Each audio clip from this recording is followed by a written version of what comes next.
सुमनसवन्दित सुन्दरि माधवि चन्द्र सहोदरि हेममयि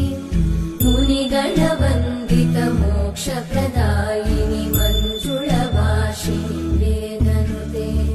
पङ्कजवासिनि देव सुपूजित सद्गुणवर्षिणि शान्तियुते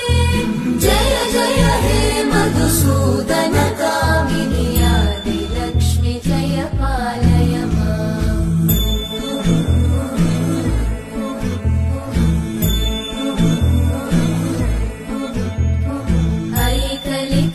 ऐकलिकल्मषनाशिनि कामिनि वैदिकरूपिणि वेदमये